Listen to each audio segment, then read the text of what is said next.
Welcome to Vijay view point. ఇవాళ తెలంగాణ రాష్ట్రంలో బీసీల రిజర్వేషన్ల పెంపు అనే అంశం హాట్ టాపిక్గా మారింది. ప్రతి రాజకీయ పార్టీ కూడా బీసీలకు రిజర్వేషన్ల పెంపు అంశంలో సానుకూలంగా ఉన్నప్పటికీ అడుగులు మాత్రం వేగంగా ముందుకు పడడం లేదు. కాంగ్రెస్ ప్రభుత్వం ముఖ్యంగా రేవంత్ రెడ్డి ముఖ్యమంత్రి ఆధ్వర్యంలో కొన్ని అడుగులు పడ్డాయి. కానీ అది గమ్యం చేరుతుందా, మధ్యలోనే ఆగుతుందా అనే అనుమానం రాజకీయ పక్షాల్లోనూ సామాన్య ప్రజల్లోనూ ముఖ్యంగా బీసీ వర్గాల్లోనూ ఉంది. ఇప్పటికే తెలంగాణ రాష్ట్ర ప్రభుత్వం 23% ఉన్న బీసీల రిజర్వేషన్లను 42% పెంచుతూ ఒక ఆర్డినెన్స్ తీసుకొచ్చింది. అంతేకాకుండా రాష్ట్ర అసెంబ్లీ కూడా 2 బిల్లులు పాస్ చేసి కేంద్రానికి పంపింది. ఇప్పుడు కేంద్రం ఆ బిల్లులను ఆమోదించాల్సి ఉంది. ఆర్డినెన్స్ కూడా గవర్నర్ ఆమోదించాల్సి ఉంది. గవర్నర్ ఆ ఆర్డినెన్స్ను ఆమోదిస్తారా లేదా, కేంద్రం ఆ బిల్లులను చట్టబద్ధత కల్పిస్తుందా లేదా, షెడ్యూల్ 9లో ఈ అంశం చేరుస్తారా లేదా అనేది పెద్ద క్వశ్చన్ మార్క్గా ఉంది. నిజంగానే ఇవన్నీ జరిగినప్పటికీ కోర్టులు ఆమోదిస్తాయా లేదా అనేది మరొక పెద్ద సవాల్గా మారింది. అంటే తెలంగాణలో బీసీ రిజర్వేషన్ పెంచడం కోసం ఎన్ని అవకాశాలు ఉన్నాయో అన్ని అవరోధాలు కూడా మనకు కనిపిస్తున్నాయి.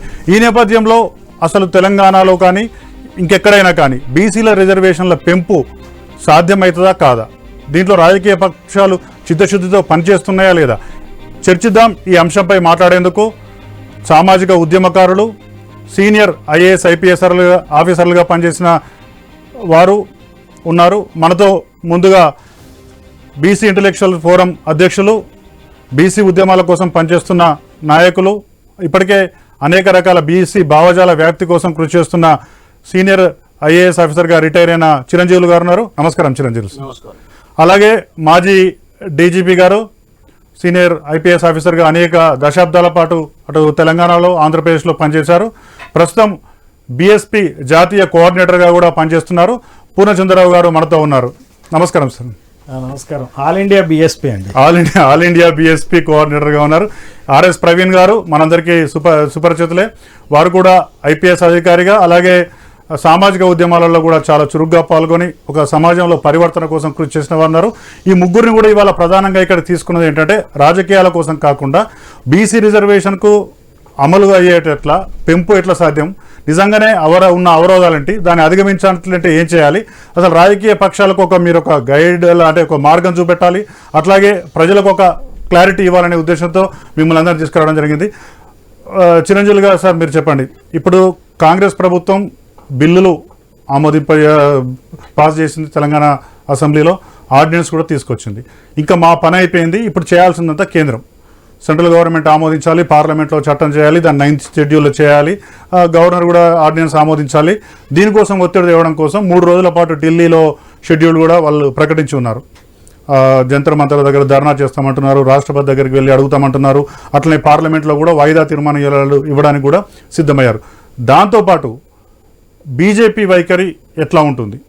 బీజేపీ ఇప్పటికే సూత్రప్రాయంగా మనకు ఒక హింట్ ఇచ్చింది, 50% మించి రిజర్వేషన్లు ఇవ్వడం సాధ్యం కానప్పుడు ఇక్కడ కాంగ్రెస్ గవర్నమెంట్ ఈ బిల్లులు ఆమోదించుకుంటే ఆర్డినెన్స్ తీసుకుంటే ఏమవుతుందనే ఒక వాదన బీజేపీ నుంచి వినపడుతుంది. బీఆర్ఎస్ పార్టీ కూడా ఇప్పటికే ఒక ప్రకటించింది, కేంద్ర రాష్ట్ర ప్రభుత్వాలు ఈ బిల్లులను లేకుంటే 42% రిజర్వేషన్ ఇవ్వాలి అనే వాళ్ళు కూడా ఒక కరీంనగర్లో ఒక బీసీ మీటింగ్ పెట్టుకోవడానికి ప్రయత్నం చేస్తున్నారు. నిజంగా ఈ బీసీ రిజర్వేషన్ల పెంపు అంశం ముందు పడుతుందా, గమ్యం చేరుతుందా, దానికి ఉన్న అవరోధాలు ఏంటి, అవకాశాలు ఏంటి?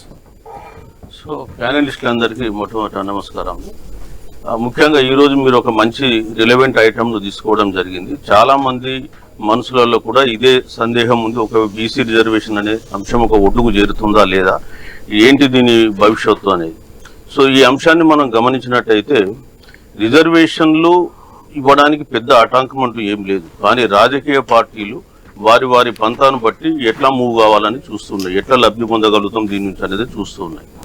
ఈరోజు తెలంగాణ రాష్ట్ర ప్రభుత్వము అసెంబ్లీలో March 21, 2025 రోజు ఈ 42% రిజర్వేషన్స్ను స్థానిక సంస్థలు, విద్యా ఉద్యోగాల్లో పెంచుతూ ఒక బిల్లును పాస్ చేసి గవర్నర్ ఆమోదంతో April 2 రోజు కేంద్రానికి పంపించడం జరిగింది. కేంద్రం దగ్గర 4 నెలలు అవుతుంది, ఇప్పుడు దాదాపు పెండింగ్లో ఉంది. అయితే రాష్ట్ర ప్రభుత్వం నేను పంపించేసిన ఇక నా పని అయిపోయిందని చెప్పేసి వీళ్ళు చేతులు ముడుచుకొని కూర్చుంటే అది కరెక్ట్ కాదు. వాస్తవం ఏంటంటే చేయాల్సిన వాళ్ళు చేయాల్సిందే, ఇవ్వాల్సిన వాళ్ళు ఇవ్వాల్సిందే. ఇక్కడ రాష్ట్ర ప్రభుత్వం ఏం చేయాలి, రాష్ట్ర ప్రభుత్వం అఖిలపక్ష సమావేశాలు ఏర్పాటు చేసి అన్ని పొలిటికల్ పార్టీతో మాట్లాడి వీళ్ళందరినీ ఒక డెలిగేషన్గా తీసుకెళ్లి ప్రధానమంత్రి రాష్ట్రపతి అపాయింట్మెంట్ తీసుకొని వారితో కల్పించి ఈ రిజర్వేషన్ అంశంపై మాట్లాడి ఉంటే ఇవాళ ఇది కొలిక్కోయేది. ఇది ఇప్పటి వరకు మేము దాదాపు నేను గత 4 నెలల నుంచి కూడా రాష్ట్ర ప్రభుత్వాన్ని కోరుతున్న సీఎం గారిని కూడా కలిసి ప్రత్యక్షంగా నేను రిప్రజెంటేషన్ కూడా ఇచ్చిన. మీరు అఖిల పక్షాన్ని తీసుకెళ్ళండి, ఢిల్లీలో ప్రధానమంత్రిని కలవండి, రాష్ట్రపతిని కలవండి, ఒప్పించండి అని. ఎందుకంటే ఢిల్లీలో కూడా 94లో ఈ 50% సీలింగ్ 92లో ఇందిరా సహాని కేసులో వచ్చిన తర్వాత అప్పటికే వాళ్ళు 50% అనుభవిస్తున్నారు. కానీ అక్కడ కూడా ఇదే సమస్య ఏర్పడితే అప్పుడున్నటువంటి ముఖ్యమంత్రి జయలలిత గారు అఖిలపక్ష సమావేశం చెన్నైలో 4 సార్లు 5 సార్లు నిర్వహించి వాళ్ళందరినీ తీసుకెళ్లి ఢిల్లీకి వెళ్ళడం జరిగింది. ఢిల్లీలో వాళ్ళు మంత్రులను కూడా గొడవ చేసినటువంటి సంఘటన ఉంది. సో అల్టిమేట్ గా కేంద్రాన్ని ఒప్పించి 9th షెడ్యూల్లో పెట్టించుకున్నారు. సో మేము కూడా మొదటి నుంచి ఏం కోరుతున్నాం, 9th షెడ్యూల్లోనే పెట్టండి రిజర్వేషన్లు. మీరు ఏ ఆర్డినెన్స్ తెచ్చినా, మీరు ఇక్కడ ఏ జీవో తెచ్చేసినా మళ్ళీ కోర్టులన్నీ కొట్టేస్తాయి. వీళ్ళ వాదన ఏంటంటే మేము కులగణన చేసినాము, మా దగ్గర డాటా ఉంది. సేమ్ డాటా బీహార్లో కూడా ఉంది. ఏం జరిగింది బీహార్లో కులగణన చేసిన తర్వాత 65% రిజర్వేషన్ పెంచితే 60% తీసుకెళ్తే ఇమీడియట్ గా పాట్నా హైకోర్టు మన 2024 జూలైలో అనుకుంటా ఇది 50% సీలింగ్ దాటిందని కొట్టేసింది. కాబట్టి సేమ్ మళ్ళీ అదే ఫేట్ కూడా ఇక్కడ కూడా మనకు లభిస్తుంది. కాబట్టి మీరు 9th షెడ్యూల్లో పెట్టండి. 9th షెడ్యూల్లో పెట్టినట్టయితే మనకు జ్యుడిషియల్ రివ్యూ నుంచి ప్రొటెక్షన్ వస్తుంది. సో ముఖ్యంగా కొంతమంది ఇంకో వాదన లేవదీసింది. ఏంది 9th షెడ్యూల్లో పెట్టగానే మనకు ప్రొటెక్షన్ రాదు. 2007లో కోహ్లీ కేసులో సుప్రీంకోర్టు ఒక జడ్జిమెంట్ ఇచ్చింది ఏంటంటే 9th షెడ్యూల్లో పెట్టినా మేము రివ్యూ చేస్తామన్నారు. కానీ సుప్రీంకోర్టు ఏం జడ్జిమెంట్ ఇచ్చింది కోహ్లీ కేసులో, 1973 తర్వాత కేశవానంద భారతి కేసు తర్వాత ఏ బిల్లును మీరు ఏ చట్టాన్ని కూడా మీరు 9th షెడ్యూల్లో పెట్టినా అది రాజ్యాంగ మౌలిక సూత్రాలకు వ్యతిరేకంగా ఉంటే మేము రివ్యూ చేస్తామన్నారు. అది అయితే ఇక్కడ ఏం జరిగిందంటే 2022లో ఈ ఈడబ్ల్యూఎస్ రిజర్వేషన్ కేసు ఉన్నటువంటి బెంచ్ ధర్మాసనం వాళ్ళు ఏం చెప్పిందంటే జనహిత వర్సెస్ యూనియన్ ఆఫ్ ఇండియా కేసులో రిజర్వేషన్లు రాజ్యాంగ మౌలిక సూత్రాలకు వ్యతిరేకం కావు, అవి రాజ్యాంగంలో అంతర్భాగం అని చెప్పింది. కాబట్టి ఇంకా రిజర్వేషన్లను వాళ్ళు రివ్యూ చేసే ఆస్కారం లేదని మేము మొదటి నుంచి చెప్తున్నాం. ఏప్రిల్ 5th 2025 రోజు కూడా నేను ఒక బషీర్బాగ్ ప్రెస్ క్లబ్లో విల్సన్ అని రాజ్యసభ సభ్యులు ఉన్నారు డిఎంకే, వారిని తీసుకొచ్చి ఇక్కడ ఒక క్లాస్ కూడా కండక్ట్ చేయడం జరిగింది. జస్టిస్ ఈశ్వర్య గారు కూడా అందులో పాల్గొన్నారు. సో ఈ రోజు ఇవ్వాల్సినటువంటి బాధ్యత నేనేం చెప్పినా చేయాల్సింది కాంగ్రెస్ పార్టీ ఇక్కడ అఖిల పక్షాన్ని తీసుకెళ్ళాలి. ఇప్పటివరకు తీసుకెళ్ళాలి, ఇప్పుడు తీసుకెళ్తామని చెప్పేసి నిన్న స్టేట్మెంట్ ఇచ్చినారు. అది కూడా అఖిల పక్షం కాదు, వాళ్ళ పార్టీ వాళ్ళు పోతారు, బీసీ సంఘాలని తీసుకుపోతామంటున్నారు. మా స్టాండ్ మొదటి నుంచి ఏంటంటే అఖిల పక్షాన్ని తీసుకెళ్లాలని మేము కోరుతున్నాం. ఒకటి. రెండవది ఏంటంటే ఇక్కడ బీజేపీ ప్రభుత్వం, ఈ బీజేపీ ప్రభుత్వం ఎట్లుందంటే ఆల్వేస్ బీసీల నోటి దగ్గరకు వచ్చిన కూను లాక్కునే ప్రయత్నం చేస్తుంటారు. వాళ్ళు 1990లో మండల్ కమిషన్ రికమెండేషన్స్ ఇంప్లిమెంట్ చేస్తామని వీపీ సింగ్ గారు కేవలం ఉద్యోగాల విద్యలో కూడా కాదు వాళ్ళు అమలు పరుస్తామని చెప్పి ఆగస్టు 7th 1990 రోజు ఆయన జీవో ఇస్తే ఇమీడియట్ గా గవర్నమెంట్ కు మద్దతు విరమించి కమాండల్ ఉద్యమాన్ని తీసినారు. ఇప్పుడున్న ప్రధానమంత్రి ఆ రోజు గుజరాత్ లో కమాండల్ ఉద్యమానికి నాయకత్వం కూడా వహించాడు. రిజర్వేషన్లు ఇచ్చేస్తే దేశమంతా అల్లకల్లోలం అయిపోతుంది, ఆ క్వాలిటీ ఆఫ్ గవర్నమెంట్ సర్వీసెస్ పడిపోతాయి, ఈ దేశ ప్రగతి కుంటుపడుతుందని రకరకాల కారణాలు ఆ రోజు పార్లమెంట్ లో చెప్పినారు. మరి తమిళనాడులో ఇప్పటికీ 50% బీసీలకు అమలవుతుంది. ఏమన్నా క్వాలిటీ పడిపోయిందా? ఇవాళ తమిళనాడులో దేశంలోనే అత్యధికంగా పర్ క్యాపిటల్ ఇన్కమ్ ఉన్నటువంటి రాష్ట్రం. సో దానికి దీనికి సంబంధం లేదు. వాస్తవానికి రిజర్వేషన్లకు వస్తే అగ్రకులాల వాళ్ళు 3000 సంవత్సరాల నుంచి వాళ్ళు అనుభవిస్తున్నారు వర్ణ వ్యవస్థలో. కాబట్టి ఇంకా కొత్తగా మాట్లాడాల్సిన అవసరం లేదు. ఒకటి. ఇప్పుడు మేము బీజేపీకి ఏమంటున్నామంటే మీరు ఈడబ్ల్యూఎస్ రిజర్వేషన్ తెచ్చినప్పుడు 2019లో కేవలం వారం రోజులలో దేశవ్యాప్తంగా అమలు చేసినారు. ఎప్పుడో 2015లో ఇచ్చినటువంటి ఆ మేజర్ సిన్హా కమిటీ రిపోర్ట్ను దుమ్ము దులిపి 2019 జనవరి 7 రోజు కేబినెట్ ఆమోదం, 8 రోజు లోక్సభ, 9 రోజు రాజ్యసభ, 12 రోజు రాష్ట్రపతి ఆమోదం, 14 రోజు దేశవ్యాప్తంగా అమలు. అంటే చేయదలుచుకుంటే చేయొచ్చు. ఇవాళ 50% రిజర్వేషన్ సీలింగ్ అందులో దాటలేరా వాళ్ళు? ఇప్పుడు ఇందిరా సహాని కేసులో 50% అనేది ఒక వాటర్ మార్క్ అనుకున్నప్పుడు టైట్ గా దాటని కూడా గీత లక్ష్మణ్ రేఖ అనుకుంటే వీళ్ళు ఈడబ్ల్యూఎస్ 10% ఎట్లా తెచ్చింది? మళ్ళీ అందులో ఏం పెట్టిండ్రు? అప్ టు 10% అన్నారు. అనేసి మొత్తం దేశవ్యాప్తంగా 10% పెట్టినారు. ఈ 103 రాజ్యాంగ సవరణ ఎట్లుంటుంది అంటే అప్ టు 10% అన్న దాంట్లో 4% పెట్టచ్చు, అసలు పెట్టకపోవచ్చు. కానీ దేశవ్యాప్తంగా 10% అమలు చేయించారు. ఇక్కడ కూడా మన రాష్ట్ర ప్రభుత్వం కూడా పొలమని ఇది 10% ఇచ్చినారు. ఇక్కడ 4% లేని ఓసీలకు 10% ఈడబ్ల్యూఎస్ రిజర్వేషన్ ఇస్తే ఇవాళ అన్ని ఎంట్రన్స్ ఫలితాల్లో కానీ లేదా రిక్రూట్మెంట్లో కానీ ఈ ఓసీల కట్ ఆఫ్ మార్కు ఎస్టీల కట్ ఆఫ్ మార్క్ అంటే కూడా తక్కువ వస్తుంది. సార్ ఇప్పుడు ఒకటే ప్రశ్న సార్, మీరు అన్నదాని ప్రకారము భారత రాజ్యాంగంలో 14-15 ఆర్టికల్స్లో భారతీయులందరూ సమానమే, అందరికీ కూడా సమానంగా చూడాలి, అవకాశాలు కూడా సమానంగా ఇవ్వాలి. ఇట్ ది సేమ్ టైం 15(4)లో కానీ 16(4)లో కానీ వెనుకబడిన వర్గాలు, వెనుకబడిన తరగతులు, ఎస్సీలు ఎస్టీలకు ప్రత్యేక రిజర్వేషన్లు, ప్రత్యేక అవకాశాలు కల్పించడానికి రాజ్యాంగం కూడా ఒక అవకాశం కల్పించింది. తర్వాత రాజ్యాంగ ప్రకారం 340 ఆర్టికల్ ప్రకారం ఏర్పాటు అయిన బీసీ కమిషన్లు కూడా రిజర్వేషన్ ఇవ్వాలి బీసీలకు, బీసీలను అప్లిఫ్ట్ చేయాలనే ఒక సూచన. రాజ్యాంగము అంత క్లియర్గా చెప్పినాక, కమిషన్లు కూడా అంత క్లియర్గా చెప్పినాక కోర్టు సీలింగ్ పెట్టి బీసీల హక్కులను లేకుంటే బీసీల అవకాశాలను కొంచెం తగ్గిస్తున్న అభిప్రాయం ఉన్నది. ఈ దీనిపైన అభిప్రాయం మన పూర్ణచంద్రరావు గారు అలాగే ప్రవీణ్ గారిని తీసుకునే ముందు ఒక చిన్న బ్రేక్ తీసుకుందాం. బ్రేక్ తర్వాత ఈ పార్లమెంటుకు, కోర్టులకు, కమిషన్లకు, ప్రభుత్వాలకు మధ్య వేరువేరు అభిప్రాయాలు ఎందుకు కలుగుతున్నాయి, వేరువేరు నిర్ణయాలు ఎందుకు వెలువడుతున్నాయి, దీని మీద మనం చర్చిద్దాం. ఇప్పుడు చిన్న బ్రేక్ తీసుకుందాం.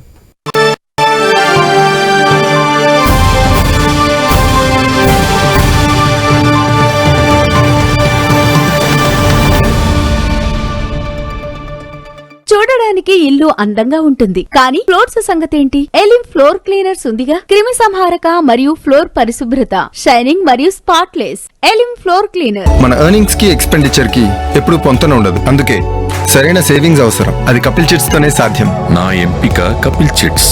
కపిల్ చిట్స్ మీ కలలకు సహకారం. కాపు సామాజిక ప్రజలందరికీ నమస్కారం. మీ ఇంట్లో పెళ్లి చూపులు చూస్తున్నారా? కాపు మ్యాట్రిమనీ ద్వారా చూడండి. ఇది కాపు సమాజానికి ప్రత్యేకమైన #1 మ్యాట్రిమనీ సేవ. ఈ సేవను మన కాపు సంఘం ప్రజలందరూ వినియోగించుకోవాలి. Download Kapu matrimony app.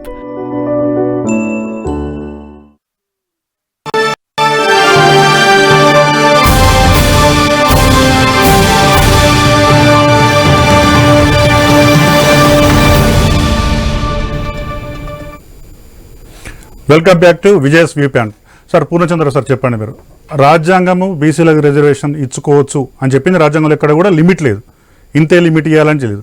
SC ఎస్టీలకు ఎట్లయితే జనాభా ప్రాతిపదికన ఇస్తున్నారో బీసీలకు కూడా ఇచ్చే వెసులుబాటు ప్రభుత్వాలకు భారత రాజ్యాంగం కల్పించింది. భారత రాజ్యాంగంలోని ఆర్టికల్ ద్వారా ఏర్పాటైన కమిషన్లు కూడా చాలా స్పష్టమైన సూచనలు ప్రభుత్వానికి చేసినాయి. అయినప్పటికీ కోర్టు సీలింగ్ ద్వారా ఆపడం ఎంతవరకు న్యాయం అనేది ఒక చర్చ నడుస్తుంటే, ఆ సీలింగ్ను అధిగమించి కూడా ఇచ్చే అవకాశాలు ఏమైనా ఉన్నాయా? నిజంగా పొలిటికల్ సిన్సియారిటీ, రాజకీయ చిత్తశుద్ధి ఉంటే బీసీల రిజర్వేషన్ల పెంపు సాధ్యమవుతుందా కాదా? ఇప్పుడు రాజ్యాంగంలో ఖచ్చితంగా రిజర్వేషన్లు ఇవ్వాలి, కులగణన జరపాలి, జనాభా దామాషా పద్ధతిలో అధికారాన్ని పంచాలి. పంచాల్సిన వాళ్ళు ఎవరండి? ఎవరైతే అధికారాన్ని, రాజకీయ అధికారాన్ని దోపిడీ చేస్తున్నారో వాళ్ళని పంచమంటే ఎట్లా పంచుతారు చెప్పండి? ఈ రోజున అసెంబ్లీలో ఎంతమంది ఉన్నారు? తెలంగాణ అసెంబ్లీలో రెడ్లు 43 మంది ఎమ్మెల్యేలు ఉన్నారు. మరి వెలమలు ఎంతమంది ఉన్నారు? 13 మంది ఉన్నారు. కమ్మలు 4 ఉన్నారు. మొత్తం కలిపి పాపులేషన్ ఎంత అండి? మొత్తం కలిపి 5%. 5%. ముగ్గురు కలిపి 5% ఉన్నారు. 95% మంది మిగిలిన వాళ్ళు ఉన్నారు. ఇప్పుడు మరి వీళ్ళు నిజంగా చిత్తశుద్ధి, పొలిటికల్ విల్ కనుక ఉంటే అసలు ఇంతకాలం రిజర్వేషన్లు ఆగాల్సిన అవసరం ఉందా? ఈ రోజున కాంగ్రెస్ ప్రభుత్వం ఏం చేసింది? తన వరకు తన చేతికి మట్టి అంటకుండా ఈ సమస్యని ఒక మేనిఫెస్టోలో పెట్టింది కాబట్టి ఇచ్చేసి చేతులు దులుపుకోవడం అనే కార్యక్రమం చేపట్టింది. అంత తప్పిస్తే ఈ రోజున దీంతో కాదు. ఇదే పరిస్థితి ఇందాక మన చిరంజీవులు గారు అన్నట్లు జయలలిత గారు ఏం చేశారు? ఆమె పోయి అఖిలపక్షాన్ని తీసుకుని వెళ్ళి, ఆవిడ బ్రాహ్మిన్ చీఫ్ మినిస్టర్, ఆ రోజునున్న prime minister Brahmin PV Narasimharao, ఆ రోజునున్న ప్రెసిడెంట్ బ్రాహ్మిన్ శంకర్ దయాళ్ శర్మ.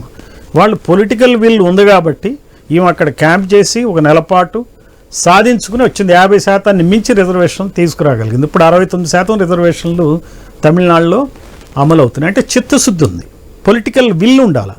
ఇక్కడ ఇదే కాంగ్రెస్ పార్టీ సెంటర్లో ఉన్నప్పుడు, తెలంగాణ ఇవ్వదలుచుకున్నప్పుడు ఏమైంది చెప్పండి? ఎంత విపరీతమైనటువంటి ఒత్తిడి ఉంది ఇమ్మని, ఇవ్వద్దని. అయినప్పటికీ కూడా తెలంగాణ ఇవ్వడానికి ఒక పొలిటికల్ విల్, ఒక డెసిషన్ తీసుకుంది కాంగ్రెస్ పార్టీ, తెలంగాణ ఇవ్వటం అనేది జరిగింది. సో ఎట్టి పరిస్థితుల్లో ఎలా వచ్చిందనేది మనం చూస్తున్నాం. అలానే బీజేపీకి పొలిటికల్ విల్ ఉంది, కమ్మారెడ్లకి రిజర్వేషన్ ఇవ్వాలా నిర్ణయించుకున్నారు వాళ్ళు. 10% రిజర్వేషన్లు 10 రోజుల్లో ఇచ్చేశారు. మరి 50% సీలింగ్ సుప్రీంకోర్టుది ఏమైంది? కమిషన్లు ఎక్కడున్నాయి ఆ రిజర్వేషన్లు ఇవ్వటానికి? ఇంత చర్చ ఎక్కడుంది? ఆందోళనలు ఎవరు చేశారు?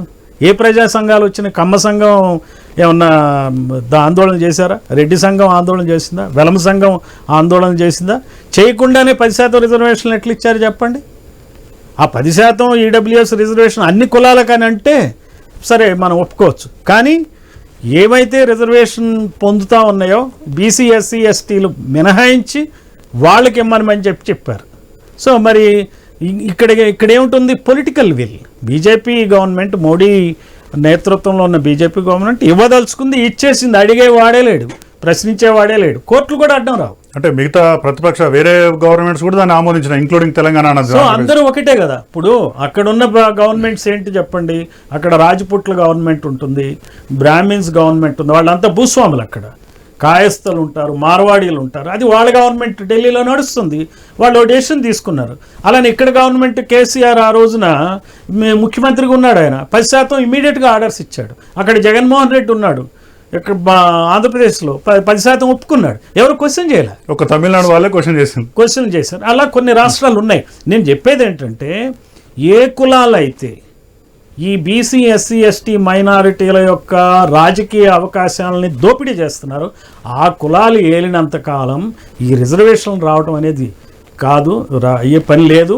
ఇది ఓన్లీ ఒక ఫుట్బాల్ కింద, బీసీ సమస్యని ఫుట్బాల్ కింద ఆడుకుంటున్నారు బీసీలు అందరూ తెలంగాణలో. ఇది గమనించాలి. తెలంగాణ ఉద్యమం సమయంలో ఎలా అయితే తెలంగాణ ప్రజలందరూ కలిసి ఉద్యమం చేశారో, బీసీలందరూ ఉద్యమం చేయందే, పోరాటం చేయందే, ఇది నిజంగా ఈ 42% రిజర్వేషన్లు రావు. ఎవరో ఇస్తారు అనుకునే మాత్రం భ్రమ. ఏది అడ్డంకి కాదండి, కాన్స్టిట్యూషన్ ప్రకారమే జరగాల్సింది, సుప్రీంకోర్టు కాదు, ఏది కూడా అడ్డుకోలేదు. మీకు ఒక ఎగ్జాంపుల్ చెప్తా. మన దేశంలో కొన్ని సమస్యల్ని కోర్టులు ఎలా ప్రభుత్వాలకు అనుకూలంగా నిర్ణయాలు తీసుకుంటే మీకు ఎగ్జాంపుల్ చెప్పాలంటే, ఒక అయోధ్యలో రామాలయం కట్టడం ఎంత డిస్ప్యూట్ అండి, ఎన్ని సంవత్సరాలు నడిచింది, ఎన్ని గొడవలైనాయి, ఎంత హింస చెలరేగింది. మేము పోలీసు అధికారులుగా ఉండి తిప్పలు పడేవాళ్ళం బందోబస్తులు చేయలేక ఆ సమస్య మీద. అంతటి సమస్యని సుప్రీంకోర్టు ఒక రోజున క్లియర్ చేసేసింది. క్లియర్ చేయగానే అంటే అక్కడ పొలిటికల్ విల్ ఉంది. ఆనాడు ఉన్నట్టు ఈ ప్రభుత్వానికి ఏదైతే రామాలయం కట్టాలని నిర్ణయించుకుందో ఆ పొలిటికల్ విల్ ఉన్నప్పుడు కట్టేస్తారు. అందువల్ల ఈ రోజున పొలిటికల్ విల్ అటు బీజేపీకి, ఇక్కడ కాంగ్రెస్ ఏదో చూపించింది, రేపొద్దున కులగణం చేస్తున్నాం, కులగణం చేసినాక ఇస్తాం అనేటువంటి నాటకం మాటలు ఆపేసి బీజేపీ ఏదో ఒక ప్రభుత్వం ఎట్లయితే జయలలిత ఆమె ఒక నిర్ణయం తీసుకుందో దాన్ని ఆనాటి కేంద్ర ప్రభుత్వం ఎలా అయితే దాన్ని అమలు చేసిందో అదే మాదిరిగా ఈనాటి కాంగ్రెస్ వాళ్ళు ఎందుకు చేసినా కానీ వదిలేద్దాం, వాళ్ళు ఏ ఉద్దేశం. ఇంతవరకు కాంగ్రెస్ బీసీలకు అన్యాయం చేసింది. ఈ రోజునండి 2 తెలుగు రాష్ట్రాల్లో బీసీలకు అన్యాయం చేయని పార్టీయే లేదు.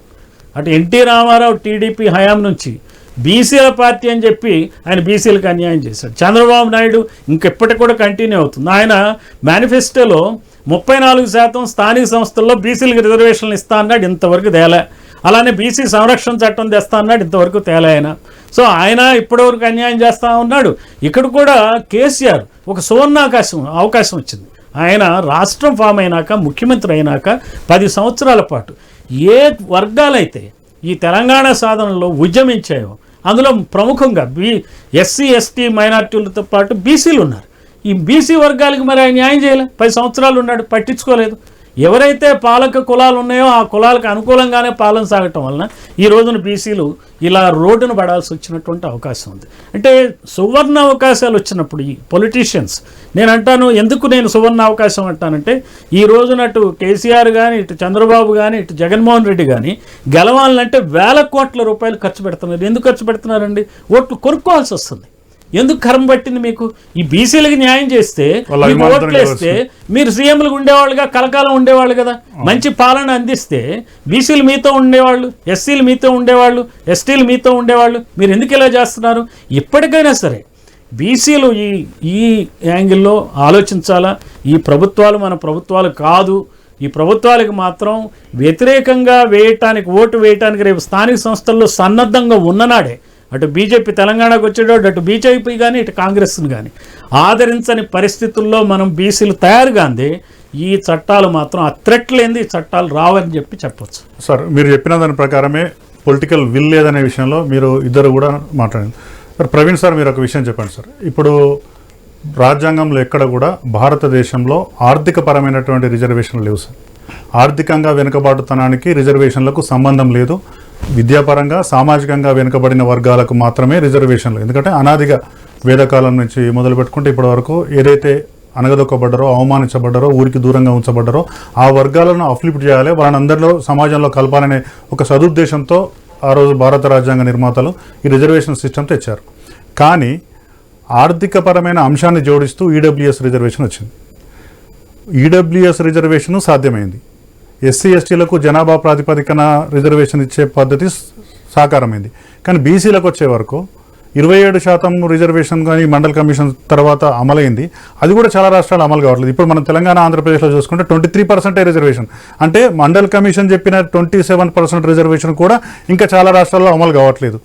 ఇంత కాన్ఫ్లిక్ట్ ఎందుకు ఉంది అసలు వ్యవస్థల మధ్య? ఇది అన్నీ ఒకటే దేశం, ఈ దేశంలోని రాజ్యాంగమే, ఈ దేశంలోని ప్రభుత్వాలే, ఈ దేశంలోని పార్టీలే, ఈ దేశంలోని కమిషన్లే, ఈ దేశంలోని కోర్టులే, ఇన్ని ఈ దేశానికి సంబంధించిన అయినప్పుడు అందరికీ బీసీలను అప్లూట్ చేయాలనే ఉద్దేశం ఉందని చెప్తున్నప్పటికీ ఇంతగా సంఘర్షణ ఎందుకు ఉంది అన్నిటి మధ్యలో?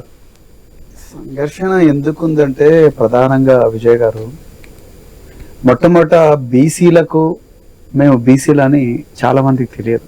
నేను క్షేత్రస్థాయిలో 4000 గ్రామాలు తిరిగి పెద్ద ఎత్తున అన్ని వర్గాల ప్రజలను కలిసినప్పుడు నాకు అర్థమైంది ఏంటంటే, బీసీలకు నిజంగా వాళ్ళ సంపదను ఎవరు దోచుకుంటున్నారు, వాళ్ళ మీద కనిపించే వివక్ష, కనిపించని వివక్ష ఏ విధంగా ఉన్నాయి, అదేవిధంగా వాళ్ళకు వచ్చే అవకాశాలు ఏ విధంగా కొల్లగొడుతున్నారు అన్న విషయాల్లో బీసీలకు స్పష్టత లేదు. అసలు బీసీ అనే ఒక నినాదం అనేది అది గ్రామీణ ప్రాంతాల్లోకి పోలేదు. ఏ వర్గాలైతే ఈరోజు ఆధిపత్య కులాలకు అధికారం కట్టబెడుతున్నారో వాళ్లకు మేము బీసీ, మాకు ఒక రిజర్వేషన్ ఉండాలి, దాని తర్వాత మాకు ఈ సంపదలో భాగస్వామ్యం ఉంది, మేము కూడా మనుషులమే అన్నది రాలేదు. ఇంకా అస్పృహ రాలేదు. ఇది వాస్తవం, మనం దీన్ని ఒప్పుకోవాలి.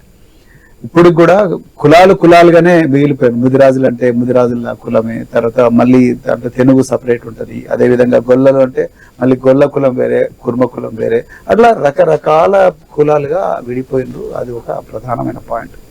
ఇక రెండవది మీరు చెప్పింది ఏంటంటే 50% రిజర్వేషన్ అనే దాని మీదనే ఈరోజు చర్చ. నిజంగా సాక్రోసాంక్ట, ఇంతకన్నా ఇది పవిత్రమైందా ఈ లక్ష్మణ రేఖ అనేది ఇక్కడ పాయింట్. అబ్సల్యూట్లీ కాదండి. కోర్టు ఎవరండి డిసైడ్ చేయరు? అసలు కోర్టులు ఎవరి చేతులు ఉన్నాయి? కోర్టులు ఎవరి చేతులు ఉన్నాయి? ఈ రోజు స్వాతంత్రం వచ్చి 75 సంవత్సరాలైనా ఇప్పటికీ 79% హైకోర్టు మరియు సుప్రీంకోర్టు జడ్జిలందరూ కూడా అగ్రవర్ణాలకు చెందిన వాళ్ళే. అగ్రవర్ణాల జడ్జిల దగ్గర నుంచి మీరు ఈ అణిచివేయబడ్డ వర్గాలకు న్యాయం జరుగుతా అనుకోవడం అనేది అమాయకత్వం, అత్యాశ. అది మొదటిది.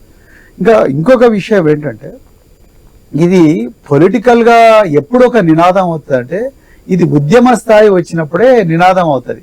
తెలంగాణ ఎందుకు ఆనాడు మలిదశ ఉద్యమం, కేసీఆర్ గారు మరి ఆ రోజు నేను చనిపోయినా మంచిదే, కేసీఆర్ సచ్చుడో, తెలంగాణ వచ్చుడో కేసీఆర్ సచ్చుడో అని కరీంనగర్ లో నవంబర్ 29 నాడు ఒక మరి నిర్ణయం తీసుకొని సిద్దిపేటకు వస్తుంటే ఆ రోజు కరీంనగర్ లో మరి వారిని అరెస్ట్ చేయడం, దాని తర్వాత ఉస్మాని అంతా కూడా బగ్గుమనడం, దాని తర్వాత మలిదశ ఉద్యమం మళ్ళీ పుంజుకొని గ్రామాన కులాలకు మతాలకు అతీతంగా మాకు తెలంగాణ కావాలని మళ్ళీ ఒకసారి ఉద్యమం పుంజుకున్నది. రైట్. సో ఆ విధంగా బీసీ రిజర్వేషన్లు, బీసీలకు రావాల్సిన న్యాయబద్ధమైన హక్కులు ఏవైతే ఉన్నాయో వాటన్నిటి మీద కూడా ఒక ఉద్యమం వస్తేనే ఇది రాజకీయంగా నినాదంగా బలపడతాయి. లేకపోతే కేవలం చెప్తారు. కామారెడ్డిలో రేవంత్ రెడ్డి గారు చెప్పారు 42% రిజర్వేషన్ ఇస్తాం, 24,000 మంది కొత్త నాయకత్వాన్ని మీకు అందిస్తాను. కాంట్రాక్టుల్లో 42% రిజర్వేషన్ ఇస్తా అన్నారు. అదే విధంగా మీకు విద్యా దాంట్లో కూడా 42% రిజర్వేషన్ ఇస్తాను. వారు రకరకాల మాటలు చెప్పారు. నిజానికి వారు అధికారంలోకి వచ్చిన వెంటనే Kodangal, Narayanpet lift irrigation tenders అయినాయి. ఎవరికి పోయినాయి? పొంగులేటి శ్రీనివాసరెడ్డి గారికి, అదే విధంగా మెగా కృష్ణారెడ్డి గారికి పోయినాయి. మరి అక్కడ 42% రిజర్వేషన్ ఏమైంది? మూసీ నది ఆధునీకరణని టెండర్లు పిలిచారు, ఎవరికి పోయినాయండి? అదే విధంగా చాలా కాంట్రాక్టులు కూడా, అంటే కాంట్రాక్టులో 40% అంటే రేవంత్ రెడ్డి గారు చేయగలిగిన పనులు ఇవన్నీ కూడా, ఆర్డినెన్స్ ఇవన్నీ కూడా తర్వాత సంగతి. ఆయన చేయగలిగిన పనులే చేయలేకపోయారు. ఇప్పుడు సడన్ గా 5వ తారీఖు 6వ తారీఖు 7వ తారీఖు అందరం కలిసి బీసీ సంఘాలను తీసుకుపోదామంటే నా ప్రశ్న ఏంటంటే, మీ చేతిలో ఉన్నవి డిసెంబర్ 9, 2023 నాడు మీరు 42% కాంట్రాక్టులు బీసీ సోదరులకు ఇస్తున్నాను, బీసీ సబ్ ప్లాన్ కింద ఈ విధంగా నేను బడ్జెట్ పెడుతున్నాను, అదే విధంగా బీసీలకు ఇంకా ఈ విధంగా చేస్తాను అని చెప్పి ఒక జీవో ఇస్తే అయిపోతుండే కదా, మరి ఎందుకు ఇవ్వలేదు? ఇంతవరకు కేసీఆర్ గారి సమయంలో బీసీ బంద్ వచ్చింది, తర్వాత గొర్రెల స్కీమ్ వచ్చింది, తర్వాత చేపల స్కీమ్ వచ్చింది, అలా రకరకాల స్కీమ్స్ వచ్చినాయి. సో దానివల్ల గురుకుల పాఠశాలలు అసలు ఎస్సీ ఎస్టీల కన్నా ఎక్కువగా గురుకుల పాఠశాలలు, డిగ్రీ కళాశాలలు కేసీఆర్ గారు ఇచ్చారు.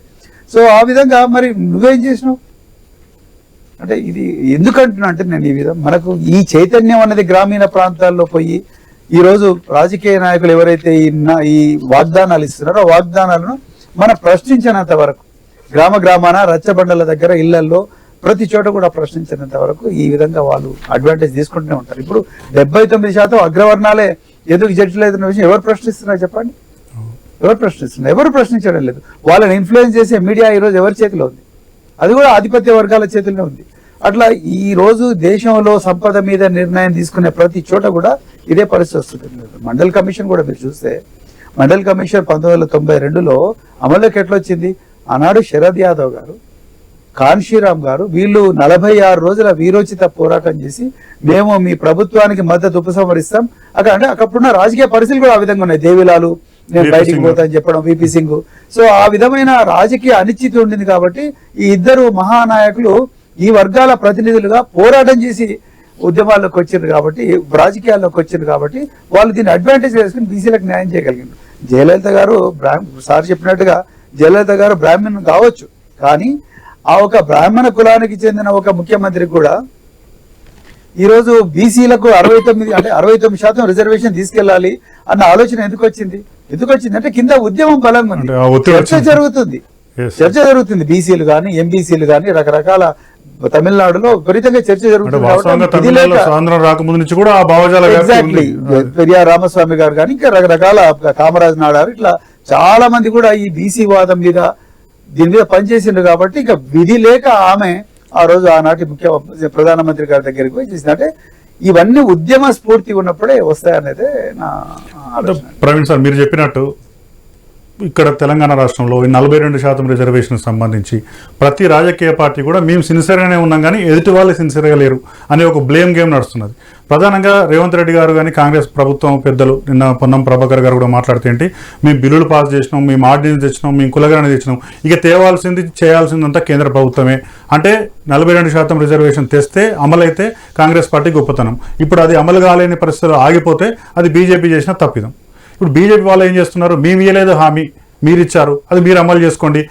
ఇప్పుడు ప్రధానంగా మనం గమనిస్తే మొన్న ఢిల్లీలో రామచంద్రరావు గారు ఒక కీలకమైనటువంటి ప్రకటన చేశారు. ఇప్పుడు వాస్తవంగా ఈ బంతి కేంద్ర ప్రభుత్వం కోర్టులో ఉంది, అంటే బీజేపీ కోర్టులో ఉంది. బీజేపీ వాళ్ళ అభిప్రాయం ఏంటి అని తెలుసుకోవడానికి రామచంద్రరావు గారి మాటలు మనకు ఒకసారి నిదర్శనంగా నిలుస్తాయి. ఒక్కసారి రామచంద్రరావు గారు ఏం మాట్లాడారో మనం విందాం. ఇప్పుడు అంటే 9th షెడ్యూల్లో పంపించాలి, కేంద్ర ప్రభుత్వం బాధ్యత, మీరు 9th షెడ్యూల్లో పంపిస్తే ఇది అమలు పరుస్తుందని చెప్పేసి నేను రాష్ట్ర ప్రభుత్వాన్ని అడుగుతా ఉన్నాను. మీరు క్యాబినెట్లో దీని మీద చర్చ చేసినప్పుడు మీకు న్యాయ సలహాలు తీసుకున్నారా లేదా? మీ న్యాయపరమైనటువంటిగా మీ న్యాయ కోవిందులు మీతోనే మాట్లాడారా లేదా? దానిపైన మీకు సలహాలు ఇచ్చారా లేదా? 42% రిజర్వేషన్లు ఇవ్వాలంటే సుప్రీంకోర్టు ఇచ్చినటువంటి ఒక 50% క్యాప్ మించుతుంది. దానికి పంచాయతీరాజ్లో 285 సెక్షన్ ఏదైతుందో అది అడ్డున్న సంగతి మీ అందరికి తెలుసు. అడ్డున్నప్పుడు తెలిసి కూడా మీరు దాని బిల్లు తీసుకోవడం జరిగింది.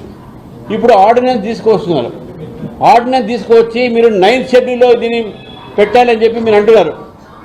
నేను రాష్ట్ర ప్రభుత్వాన్ని, ముఖ్యమంత్రి గారిని, వారి కేబినెట్ మినిస్టర్స్ని అడుగుతా ఉన్నాను, మీరు ఈ యొక్క 9th షెడ్యూల్లో పంపించేటటువంటి ఒక ప్రక్రియ మీకు తెలుసా? మీ న్యాయ సలహాలు మీకు చెప్పలేదా?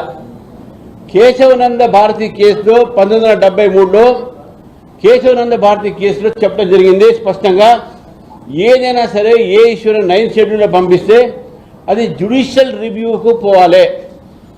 ఆ సుప్రీంకోర్టులో జ్యుడిషియల్ రివ్యూ పోవాలి. తమిళనాడు కేసులో కూడా జయలలిత గారు ఆ రోజు పివి నరసింహరావు గారు మైనార్టీ గవర్నమెంట్ ఉంది కాబట్టి వారిని ఒత్తిడి పెట్టి వారు చేసినటువంటి రిజర్వేషన్స్ని కూడా 9th షెడ్యూల్లో పంపించారు. అది ఇంకా కోర్టులోనే ఉన్నది. దాని మీద ఇంకా తేలే ఏమటువంటి ఆర్డర్ లేదు. సార్, ఇప్పుడు మనం రామచంద్రరావు గారి బయట మనం క్లియర్ కట్గా విన్నాం. అంటే అది ఒక రకంగా చెప్పాలంటే బీజేపీ స్టాండ్. బీజేపీ రాష్ట్ర అధ్యక్షులు, ఆ రాష్ట్ర అధ్యక్షుని హోదాలో ఢిల్లీలో పెద్దలను కలిసిన తర్వాత చెప్పిన స్టాండ్ అది. వారు చెప్పిన దాంట్లో ప్రధానంగా ఏంటంటే 50% సీలింగ్ ఉంది కాబట్టి బీసీ రిజర్వేషన్లు ఇచ్చే అవకాశం లేదు. ఒకవేళ వీళ్ళు కోరినట్టు 9th షెడ్యూల్లో చేర్చినా 9th షెడ్యూల్ కూడా మన రాజ్యాంగ సమీక్షకు వస్తుంది, కోర్టులు దాన్ని కూడా ఒప్పుకోవు.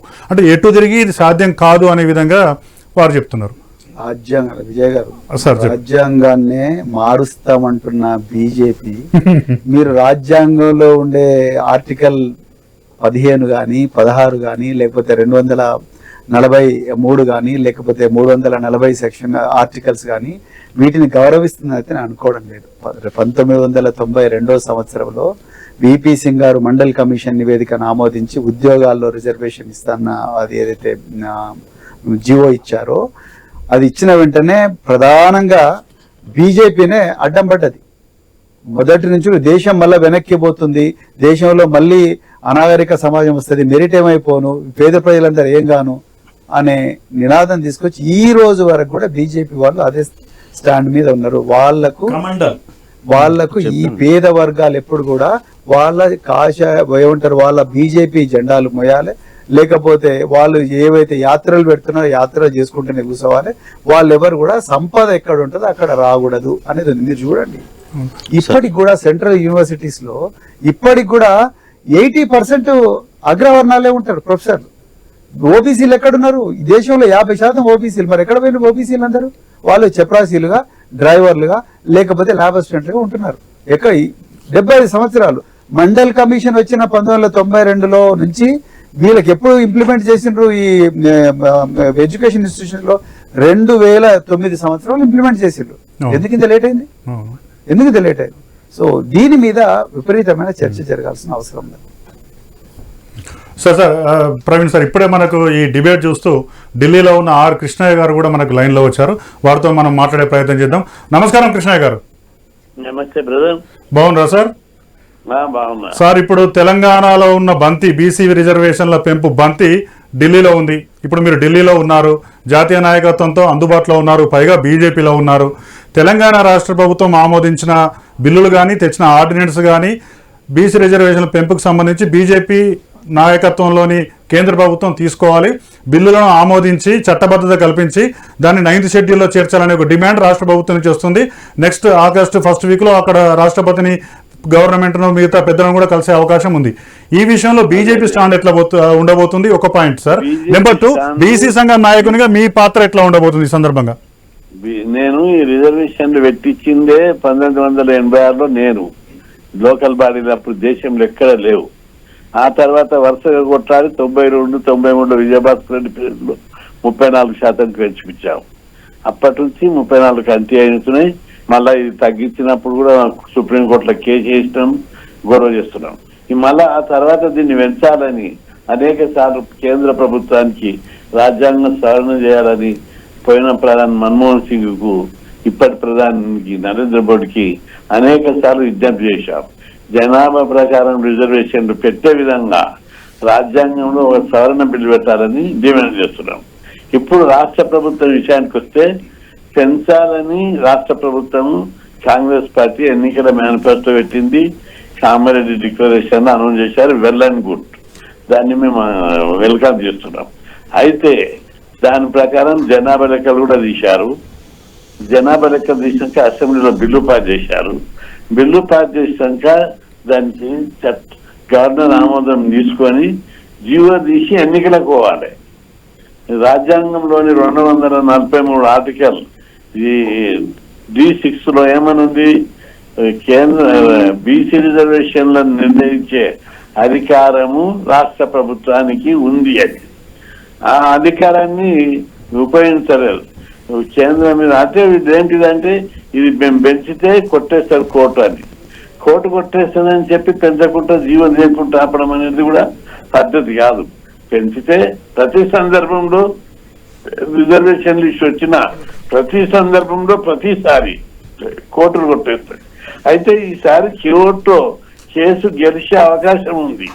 దాన్ని ప్రయత్నం చేయకుండా కేంద్రం మీద నెట్టి బ్లేమ్ చేసే ప్లాన్ చేస్తున్నారు తప్ప చిత్తశుద్ధితోటి దీన్ని ఎట్లా సాధించాలి, ఏ విధంగా దీన్ని బీసీలకు ఉపయోగపడే విధంగా డైవర్ట్ చేయాలి, సాధించాలనేటటువంటి ఆలోచనను చేయవలసినటువంటి అవసరం రాష్ట్ర ప్రభుత్వం హామీ ఇచ్చింది మేము పెంచుతామని.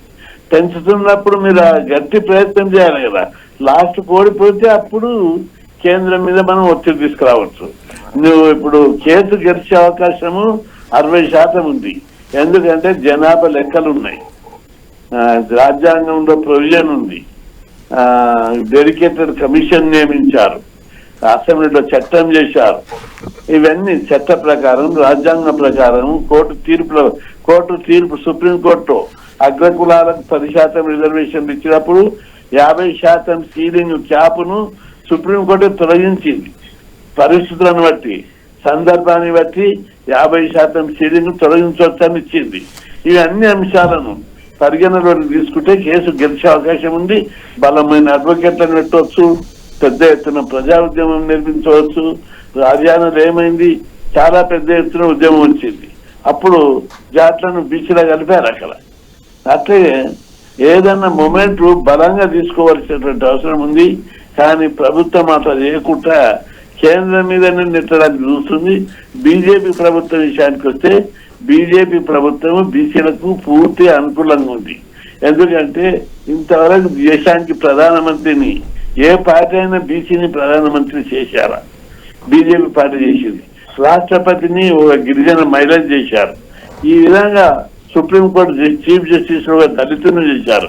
దేశమంతా మొత్తం ఎస్సీ ఎస్టీ బీసీలకే ఉన్నత పదవులు అప్పచెప్పినటువంటి బీజేపీ అసెంబ్లీలో కూడా బీజేపీ పార్టీ ఈ పెంపుదల రిజర్వేషన్లను సపోర్ట్ చేసింది. ఇప్పుడు గతం లోపల కూడా కిషన్ రెడ్డి గారు కానీ డాక్టర్ లక్ష్మణ్ కానీ ఫీజు రియంబర్స్మెంట్ అప్పుడు నేను 5 రోజులు అమలు నిరాహార కూర్చుంటే అప్పుడు కిషన్ రెడ్డి నాకు మద్దతుగా అమలు నిరాహార ఆయన కూడా 5 రోజులు చేశారు.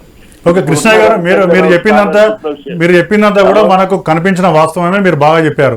ఇప్పుడు ఒక ప్రశ్న తెలంగాణ సమాజం నుంచి కానీ, ఇక్కడ ఉన్న మేధావుల నుంచి కానీ, ఇక్కడ ఉన్న ఆర్ఎస్ ప్రవీణ్ కుమార్ గారు ఉన్నారు, ఇక్కడ పూర్ణచంద్రరావు గారు ఉన్నారు, చిరంజీవి గారు ఉన్నారు, వారందరి తరఫున నేను ఒక ప్రశ్న అడుగుతున్నా. సరే, కాంగ్రెస్ పార్టీకి ప్రభుత్వానికి ఇక్కడ చిత్తశుద్ధి లేదనే విషయంలో మీరు ఒక ఆరోపణ చేస్తున్నారు, అది పక్కన అదొక అంశం. కానీ ఇప్పుడు కేంద్రం కోర్టులో ఒక బాల్ ఉన్నది, 9th షెడ్యూల్లో చేర్చండి, బిల్లులు ఆమోదించండి అంటున్నారు. బీజేపీకి ఉన్న అభ్యంతరం ఏంటి? నేను చెప్పేది వినాలి ఒకసారి. మీ దగ్గర గేమ్ కంప్లీటే కాలేదు. కేంద్రానికి ఎట్లా ఉంటుంది? నీతో కేసు ఓడిపోయినాక కేంద్రం మీద రా యుద్ధానికి, అప్పుడు దానికి అర్థం ఉంటుంది.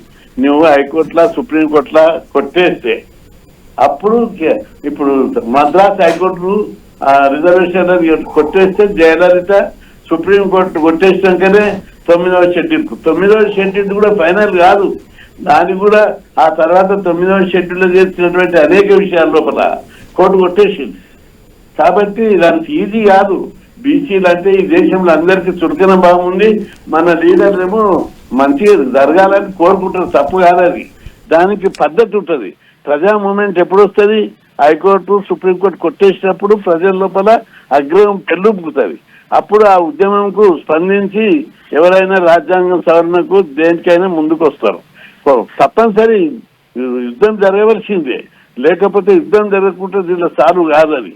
అందుకే ఒకసారి దీని మీద తేల్చు, నీ దగ్గర ఉన్న అధికారాన్ని ఉపయోగించు, లీగల్ బాటను ఉపయోగించు. అక్కడ ఫెయిల్ అయిపోతే అప్పుడు మార్గం లేనప్పుడు తప్పనిసరి పార్లమెంట్కు రావాలి, రాజ్యాంగ సవరణ చేయాలి.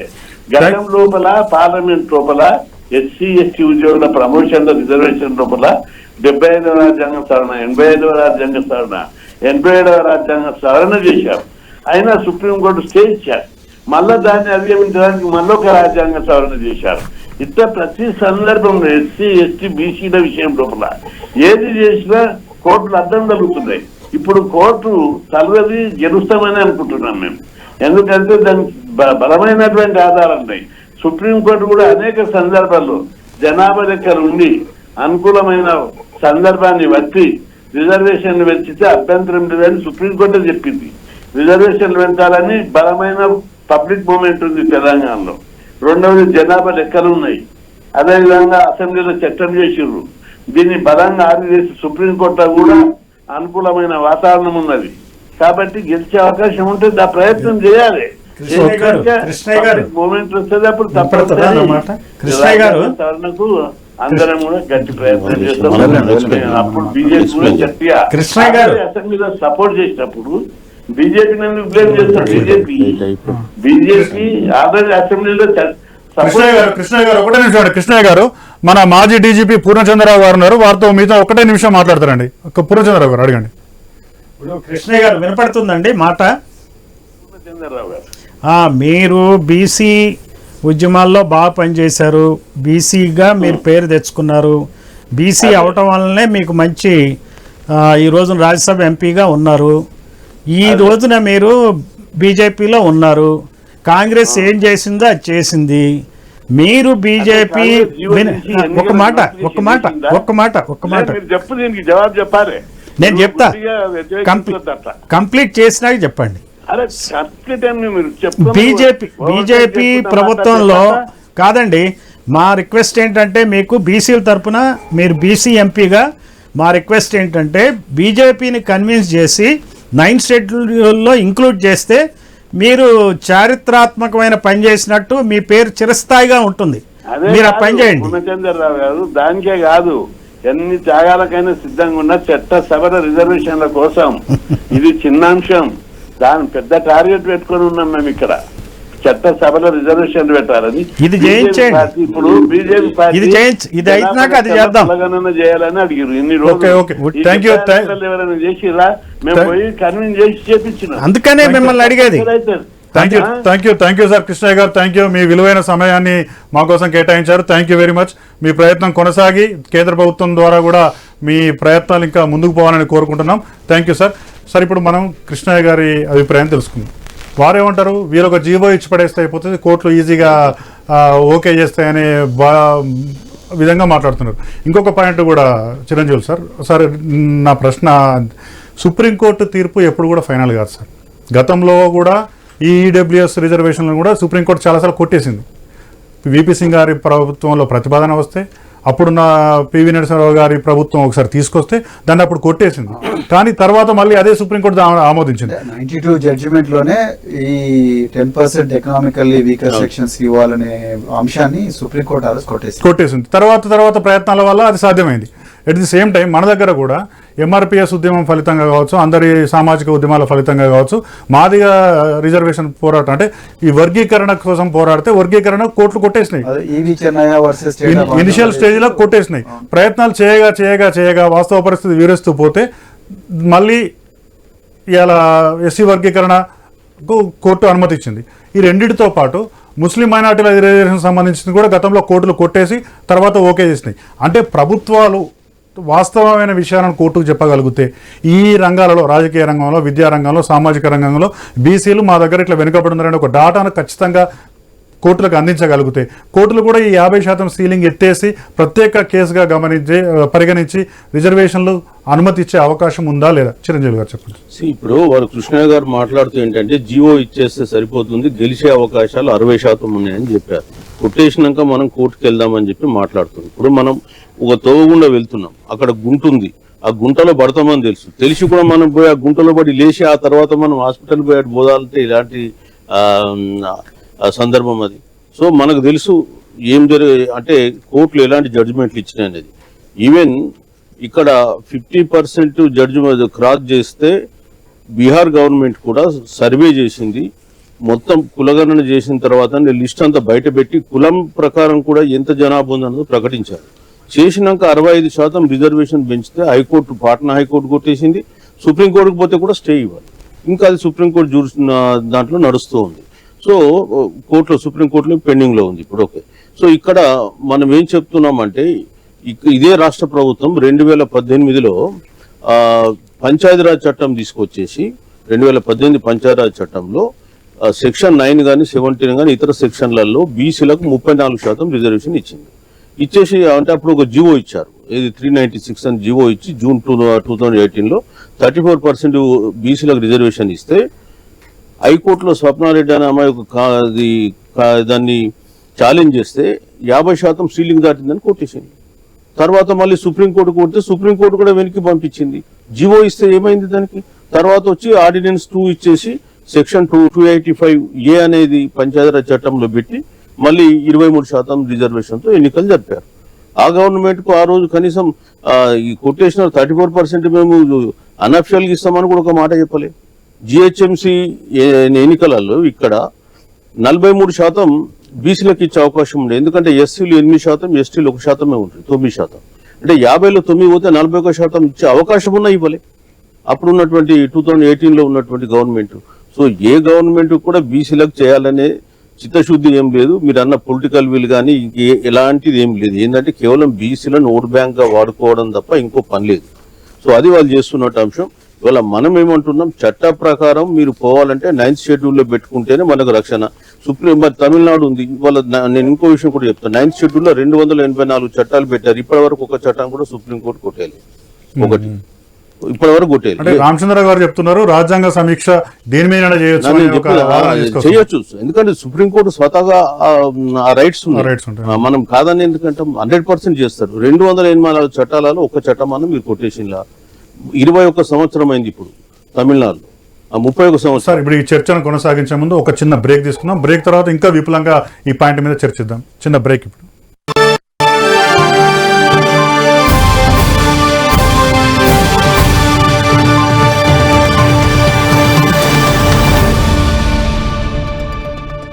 చూడడానికి ఇల్లు అందంగా ఉంటుంది, కానీ ఫ్లోర్స్ సంగతేంటి? ఎలిం ఫ్లోర్ క్లీనర్స్ ఉందిగా. క్రిమి సంహారక మరియు ఫ్లోర్ పరిశుభ్రత, షైనింగ్ మరియు స్పాట్లెస్. Elim floor cleaner. దాని గురించి ఆలోచించకండి. ప్రతి నెల నేను కపిల్ చిట్స్ లో డబ్బులు దాచాను. ఆ డబ్బుతో ఇప్పుడు మీ కల నిజం చేసుకోవచ్చు. కపిల్ చిట్స్ తో మీ కలలకు సాకారం. ఈ తరుగు కన్నా ఎక్కువ ఇస్తే మీరు కష్టపడి సంపాదించిన డబ్బు వృధా చేసినట్టే.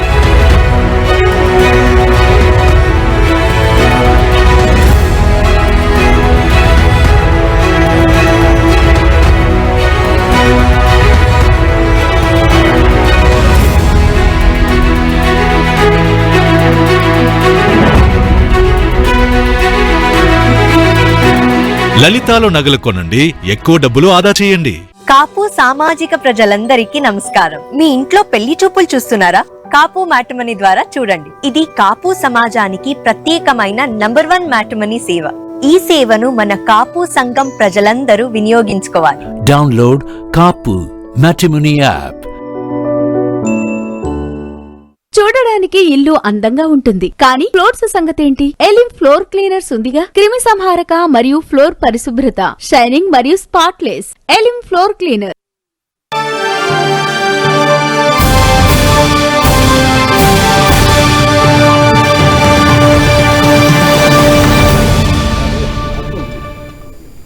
Welcome back to Vijay's view point. Sir, ఇప్పుడు మీరు చెప్తున్నారు, ఇప్పుడు అందరూ కూడా అన్ని పార్టీలు లేకుంటే అందరూ కూడా ఒక అభిప్రాయం ఏంటంటే కోర్టులు 50% సీలింగ్ పెట్టిందని. మామూలుగా సాధారణ జనానికి కూడా అరే కోర్టు సీలింగ్ పెట్టింది కదా, ఇది సాధ్యమవుతుందో కాదో అనే ఒక అభిప్రాయం ఉంది. ఇది ప్రజాస్వామ్య దేశం. ప్రజాస్వామ్యంలో ప్రజలే ప్రభువులు అని చెప్తారు. మన ప్రజలందరికీ ప్రాతినిధ్యం వహించేది పార్లమెంటు. పార్లమెంటు తలుసుకుంటే ఈ సీలింగ్ ఎత్తివేయడం సాధ్యం కాదా? ఒక అంశం. నెంబర్ 2, అంతకుముందు కేసీఆర్ గారు కానీ చాలా రాష్ట్రాలు, స్టాలిన్ గారు కానీ చాలా రాష్ట్రాల ప్రభుత్వాలు ఏం కోరినాయి, ఆయా రాష్ట్రాల్లో రిజర్వేషన్లు ఇచ్చుకునే అవకాశాన్ని ఆయా రాష్ట్ర ప్రభుత్వాలకు ఇస్తే ఈ గొడవే ఉండదు, లోకల్ పరిస్థితులను బట్టి రిజర్వేషన్ ఇచ్చుకుంటాం అన్నారు. కోర్టుల చేతిలో అధికారం పెట్టి కోర్టు నడుపుకునే బదులు పార్లమెంటే ఒక చట్టం తెచ్చి ఇక సీలింగ్ ఉండొద్దు, ఆయా రాష్ట్రాలలో అక్కడున్న సామాజిక పరిస్థితులకు అనుగుణంగా రిజర్వేషన్లు ఇచ్చుకునే వెసులుబాటు కల్పించే అవకాశం ఉందని చట్టం చేస్తే సరిపోతుంది కదా. తర్వాత ఇంకొకటి, రాష్ట్రాలకే ఈ రిజర్వేషన్ చేసుకునే హక్కు ఉంటే ఇంకా బెటర్గా ఉంటుంది కదా. వీటి మీద మీ అభిప్రాయం? ఇప్పుడు పంచాయతీరాజ్ చట్టంలో సేమ్ థింగ్ 243D6 లో ఏమన్నారంటే రాష్ట్రాలు బీసీలకు రిజర్వేషన్లు ఇచ్చుకోవచ్చు అన్నారు, అక్కడ సీలింగ్ పెట్టలే. కానీ 243D1 లో ఎస్సీ ఎస్టీలకు జనాభా దామాషా ప్రకారం ఇవ్వన్నారు. 243D2లో 1/3 ఉమెన్ రిజర్వేషన్ ఇవ్వమన్నారు. దీన్ని ఆసరాగా చేసుకునే 2010లో కృష్ణమూర్తి కేసులో సుప్రీంకోర్టు ఏమన్నది, బీసీలకు రిజర్వేషన్లు రాష్ట్రాలకు ఇచ్చుకోవచ్చు అన్నది కాబట్టి 50% సీలింగ్ లో కుదించింది. లేకపోయినట్టే అక్కడే జనాభా దామాషా ప్రకారం ఇవ్వండి అని అంటే అది రాజ్యాంగంలో ఉంటుండే వాళ్ళు మాట్లాడేది కాదు. కాబట్టి రాజ్యాంగబద్ధంగా మీరు సవరణ చేసి రేపు కోర్టుకు వెళ్ళినా కానీ కోర్టు కూడా ఇప్పుడు ఈడబ్ల్యూఎస్ ఎట్లా ఒప్పుకుంది. సో సేమ్ థింగ్ ఇది కూడా ఒప్పుకోవాల్సిన పరిస్థితి వస్తుంది. ఏదైనా సరే ప్రజాభిప్రాయం గట్టిగా ఉంటే కోర్టులు కూడా వింటాయి. తమిళనాడులో జల్లీని నిషేధించింది జల్లికట్టును. ఏమైంది తర్వాత జల్లికట్టు మేము పోరాడతామంటే మళ్ళీ సేమ్ సుప్రీంకోర్టు కొన్ని నిబంధనలు పెట్టి ఆలోచిస్తుంది. కాబట్టి ఏదైనా సరే ప్రజాస్వామ్యంలో కోర్టులు కూడా డైనమిక్ ఉంటే తమ అభిప్రాయాలను ఎప్పటికప్పుడు మార్చుకుంటే ఎన్నో జడ్జిమెంట్లు తిరిగి రాసుకున్నాయి. కాబట్టి ఇది కూడా రాసుకోవాల్సిన పరిస్థితి వస్తుంది. దానికి కావాల్సిందంటే బీసీలు సంఘటితమై ఉద్యమించాల్సినటువంటి పరిస్థితి. సార్ పూర్ణచంద్ర గారు మీరు చెప్పండి, ఇప్పుడు ఉన్న పరిస్థితులలో కాంగ్రెస్ పార్టీ చిత్తశుద్ధితో పనిచేసిందా లేదా అనేది ఒక ప్రశ్న అయితే, కేంద్రం కోర్టులో బంతి ఉంది, ఇంకొకటి న్యాయస్థానాలలో ఉంది. అసలు ఇప్పుడు ఈ బీసీ బిల్లు గమ్యం చేరాలంటే ఎలాంటి మార్గం అవలంబిస్తే ముందుకు పోతుందని మీరు భావిస్తున్నారు సార్? ఇప్పుడు ఇందాక మీరు ప్రశ్న వేస్తారు ఏంటి, సుప్రీంకోర్టు నిర్ణయాలు జడ్జిమెంట్లు మార్చుకోవచ్చా అని. దేనికైనానండి పొలిటికల్ విల్లే ఇంపార్టెంట్. ఇక్కడ పాలించే కులాలు అక్కడ పాలించే కులాలకి ఇష్టమైతేనే కానీ ఈ బిల్లులు పాస్ కావు. అయితే ఇక్కడి వరకు ప్రాథమికంగా ఆలోచిస్తే కాంగ్రెస్ తన పని తను చేసింది.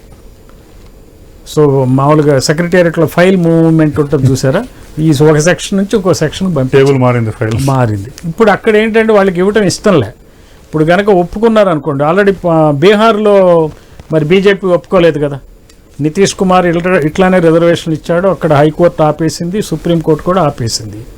అయినా కానీ నితీష్ కుమార్ రాజకీయంగా ఏం చేశాడు, బీజేపీతో జట్టు కట్టాడు, ఎలక్షన్స్కి పోతున్నాడు. సో అక్కడేం బీజేపీ ఇంటర్వ్యూని కాలేదు, ఎలక్షన్స్కి పోతున్నా కూడా భయపడలే బీజేపీ. ఏం చేసింది, కులగణన అనే మేము చేస్తామని చెప్పి కేబినెట్ తీర్మానం చేసేసి అది స్టార్ట్ చేసింది ప్రాసెస్. మోస్ట్ ప్రాబబుల్ అవుద్దో లేదో కూడా మనం చూడాలి. ఈ పాలక కులాల ఎత్తుగడల్ని నమ్మద్దు బీసీలు. ఈ రోజున బీసీలకు ఇక్కడ కనుక తెలంగాణలో 42% రిజర్వేషన్లు రాకపోయిన పక్షంలో బీసీలని అన్ని పార్టీలు మోసం చేశాయి. కాబట్టి ఈ పాలించిన పార్టీలకు వ్యతిరేకంగా బీసీలు ఓట్లేయాలా, ఈ పాలించి ఏ పార్టీ అయినా సరే, ఇక్కడ అటు బీజేపీ. ఒకటే ప్రశ్న, ఈ బీజేపీ ప్రభుత్వం కులగణనకు కూడా వ్యతిరేకంగా ఉండేది, కులగణన చేయడం కూడా సాధ్యం కాదు అని సుప్రీంకోర్టులో అఫిడవిట్ కూడా వేశారు. ఇదే రాజనాథ్ సింగ్ గారు పార్లమెంట్లో కులగణన చేయడం సాధ్యం కాదు అని చెప్పారు. కానీ ప్రజల నుండి ఒత్తిడి, ప్రతిపక్షం నుంచి ఒత్తిడి రావడంతో కులగణనకు కూడా ఒప్పుకున్నారు. ఇట్లా ఒత్తిడి వస్తేనో లేకుంటే ప్రతిపక్షం నుంచి పోరాటం వస్తేనో బీసీ రిజర్వేషన్ల మీద కూడా ఒక నిర్ణయం తీసుకునే అవకాశం ఉందా, బీజేపీ తలొగ్గే అవకాశం ఉందా? యాక్చువల్గా there is a silent BC wave అండి ఇన్ ది కంట్రీ. ఒక బీసీ వాదం సైలెంట్గా ఉంది, ఉద్యమాలు చేయకపోవచ్చు కానీ బీసీలకు అర్థమవుతుంది. ఈ ప్రభుత్వాల మీద వ్యతిరేకత బీసీల్లో వచ్చింది కాబట్టే చచ్చినట్టు కులగణనకి ఒప్పుకోవాల్సి వచ్చింది బీజేపీ. సో అందువల్ల ఇది కూడా వాళ్ళకి గనక ఏంటంటే ప్రాప్త కాలజ్ఞత అంటారు, కనీసం చావు తెలివితేటలుంటే బీజేపీ ఈ రోజున ఈ 42% రిజర్వేషన్లు ఒప్పుకోవాలా. దానికి ప్రెసిడెన్స్ ఉంది, తమిళనాడు మోడల్. తమిళనాడులో వచ్చినట్టు బహుజన ఉద్యమం తీవ్రంగా లేదు కాబట్టి తెలంగాణలో ఏం కాదు అనుకుంటే బీజేపీ పప్పులో కాలేసినట్టే లెక్క. అందువల్ల బీజేపీ ఖచ్చితంగా ఇంప్లిమెంట్ చేయటం, బీజేపీ రాజకీయ అవకాశాలని ఉండగొట్టడానికి అవసరం. ఎట్లాగూ చేస్తుందనే నమ్మకం నాబోటి వాడికి అయితే లేదు. కాబట్టి ఈ పార్టీలను నమ్మొద్దు, బీసీలకు వ్యతిరేకంగా చేసిన ఈ పార్టీలని రాబోయే అన్ని ఎలక్షన్లో ఓడించాలని చెప్పి బీసీలకి నేను. ప్రవీణ్ సార్, ఒక విషయం చెప్పండి, మీరు కూడా అనేక సిద్ధాంతాలను బాగా అధ్యయనం చేసిన వాళ్ళు కాబట్టి అడుగుతున్నా. బీజేపీ అంటే ఆర్ఎస్ఎస్ సిద్ధాంతాల నుంచి వచ్చిన బీజేపీకి ఈ దేశంలో కులాల వారీగా లేకుంటే వర్గాల వారీగా రిజర్వేషన్లు ఇచ్చి వాళ్ళని అప్లిఫ్ట్ చేసే విషయంలో సానుకూల దృక్పథం ఉందా?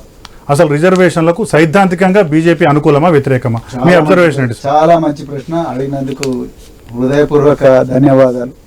కోట్లాది మంది బీసీ, ఎస్సీ, ఎస్టీ, మైనారిటీ, బహుజన సోదరుల తరఫున నిజానికి బీజేపీ సాఫ్ట్వేర్లో ఎక్కడ కూడా ఈ బీసీ కులాలకు సంపదను పంచాలి అన్న ఆలోచన లేదు, ఉండదు కూడా. ఎందుకంటే మనుస్మృతిని, రామచరిత మానస అలాంటి ఒక ప్రాచీన గ్రంథాలను ఇతివృత్తంగా చేసుకొని కొత్త రాజ్యాంగాన్ని తీసుకురావాలని చెప్పేసి 125 మందితోని మరి ధర్మ ప్రచార సభ పెట్టి అక్కడ దానికి ఒక చైర్మన్ పెట్టి కొత్త రాజ్యాంగాన్ని తీసుకొచ్చి వాళ్ళను మరి ఆ రాజ్యాంగంలో రిజర్వేషన్ అవన్నీ లేకుండా పెట్టాలనుకున్న ఈ RSS బీజేపీల భావజాలం ఉన్నంత కాలం ఇది ఈ దేశంలో బీసీలకు న్యాయం జరగదు. నిజంగా రెండోది ఒక్కటే విషయం చెప్పి నేను ముగిస్తాను. ఎవరండి సుప్రీంకోర్టు 50% లిమిట్ పెట్టడానికి కోసం సీలింగ్ ఎవరు పెట్టారు? ఏ బేసిస్ మీద పెడతారు? ఈ దేశంలో 85% మంది బహుజనులు ఉన్నారు. నన్ను అడిగితే 85% రిజర్వేషన్లు ఇవ్వాలి. 85% విత్ ఇన్ కోటా నువ్వు అక్కడ మెరిట్ తీసుకో. విత్ ఇన్ కోటా మెరిట్ తీసుకొని ప్రతిభ. తమిళనాడులో 69% రిజర్వేషన్ ఉన్నప్పుడు తమిళనాడు అన్ని సూచికల్లో కూడా అగ్రభాగాన ఉండగలిగినప్పుడు ఎక్కడ రిజర్వేషన్ ప్రతిభకు గొడ్డలు పెట్టాతో చెప్పండి. ఎట్టి పరిస్థితులు కాదు. కావాలని బీజేపీ కాంగ్రెస్ వీళ్ళిద్దరు కూడా దేశాన్ని మొదటి నుంచి కూడా కన్ఫ్యూజ్ చేస్తున్నారు. ఈ ప్రజలను కేవలం ఈ బీసీలను కానీ ఎస్సీలను ఎస్టీలను జెండాలు మోసే కార్మికులుగానే వాడుకుంటున్నారు. ఈ విషయాన్ని ఇప్పుడున్న బీసీ నాయకులు కానీ లేకపోతే వాళ్ళందరూ రేవంత్ రెడ్డి గారి ఢిల్లీ పోయే బదులు వాళ్ళందరూ డైరెక్ట్ గా జ్యోతిరావు పూలే గారి ఇంటికి పోయి లేకపోతే షాహు మహారాజ్ గారి చరిత్రను చదివి అదేవిధంగా మైసూరు చక్రవర్తి వడయారు చరిత్రను చదివి జస్టిస్ ఏమంటారు మన పెరియార్ రామస్వామి నాయకర్ వాళ్ళ చరిత్రలు చదివి డాక్టర్ బిఆర్ అంబేద్కర్ గారి చరిత్రలో కాన్షీరామ్ గారు లేకపోతే శరద్ యాదవ్ ఇలాంటి వాళ్ళ చరిత్రలు జోగేంద్రనాథ్ మండల్ ఇలాంటి వాళ్ళ బీపీ మండల్ ఇలాంటి వాళ్ళ చరిత్రలు చదివి ఆ చరిత్రను వాళ్ళ గ్రామాల్లో ఉండే పేద ప్రజలకు అదేవిధంగా విద్యార్థులకు ఉద్యోగస్తులకు అందరికి కూడా పరిచయం చేస్తే అప్పుడు పునాదుల నుంచి ఉద్యమం వస్తుంది. సార్ మీరు చెప్పినట్టు ఇప్పుడు బీసీ సమాజ్ అధ్యక్షులు సూర్యారావు గారు ఇప్పుడు ఫోన్ లైన్లో అందుబాటులో ఉన్నారు. సూర్యారావు గారు నమస్కారం అండి. సూర్యారావు గారు నమస్కారం అండి. సూర్యారావు గారు ఒకటే విషయం, మేధావులంతా ఉన్నారు, మనకు ఉద్యమకారులంతా ఉన్నారు. ఒకటే ప్రశ్న, ఇప్పుడు జరుగుతున్న పరిణామాలన్నీ మీకు తెలుసు. మీరంతా కూడా ఢిల్లీలో ఇప్పుడు కార్యక్రమాలు జరగబోతున్నాయి. బీసీ సంఘాలన్నీ కూడా ఈ క్షణంలో ఎలాంటి కార్యాచరణ తీసుకోబోతున్నాయి? నిజంగా కొట్లాడుతున్నాయని మీరు అనుకుంటున్నారా? ఆన్ బిహాఫ్ ఆఫ్ పార్టీల తరఫున కొట్లాడుతారని అనుకుంటున్నారా? అక్కడ ఉన్న మేధావులు చెప్పాలి. బీసీ సంఘాలు నాకు తెలిసినంత వరకు అయితే చిత్తశుద్ధితో పనిచేయట్లేదండి. ఫస్ట్ ఆఫ్ ఆల్ ఇందాక ప్రవీణ్ కుమార్ సార్ చెప్పింది విన్నాను. మన ఉద్యమంలో కూడా మార్పు రావాలి, మన ఆలోచనలలో కూడా మార్పు రావాలి. మహనీయులు అందించినటువంటి స్ఫూర్తి ద్వారా మనం ముందుకు పోవాలి తప్ప ఇక్కడ ఉన్నటువంటి ఇప్పుడున్నటువంటి అగ్రకులాలు అందించే స్ఫూర్తి మనకు అక్కర్లేదు, వాళ్ళు చెప్పే ముచ్చట్లు మనకు అక్కర్లేదు. దయచేసి మహాత్మా జ్యోతిరావు పూలే, అంబేద్కర్, కాన్షీరాము, పెరియారు ఇట్లాంటి వాళ్ళు ఇచ్చిన స్ఫూర్తితోని మనం సొంతగా నిర్మాణం చేసుకొని పోతే మన వర్గాలకు న్యాయం జరుగుతుంది తప్ప వేరే రకంగా వాళ్ళు పిలిచినప్పుడు పోయి వాళ్ళు ట్రైన్లు పెడితే ట్రైన్లు ఎక్కి, వాళ్ళు బస్సులు పెడితే బస్సులు ఎక్కిపోయి ఉద్యమాలు చేస్తే మన వర్గాలకు న్యాయం జరగదు నాకు తెలిసినంత వరకు.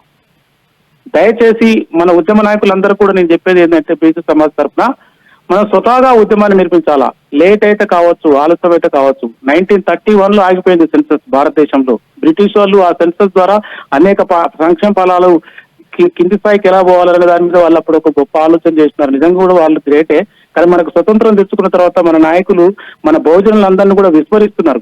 అప్పుడప్పుడు ఎలక్షన్స్ వచ్చినప్పుడు ఇలాంటి డిస్కషన్స్ తప్ప వాళ్ళకి చిత్తశుద్ధి లేదనే అనిపిస్తుంది. ఇప్పుడు కూడా బీజేపీ పార్టీ నేషనల్ వైడ్ గా ఏదో ఒక ప్రకటన చేసింది బీహార్ ని దృష్టిలో పెట్టుకుని తప్ప, బీహార్ ఎన్నికల్ని దృష్టిలో పెట్టుకుని తప్ప బీజేపీ పార్టీకి దయచేసి బీసీల మీద ప్రేమ ఉంటుందని నేను అనుకోను.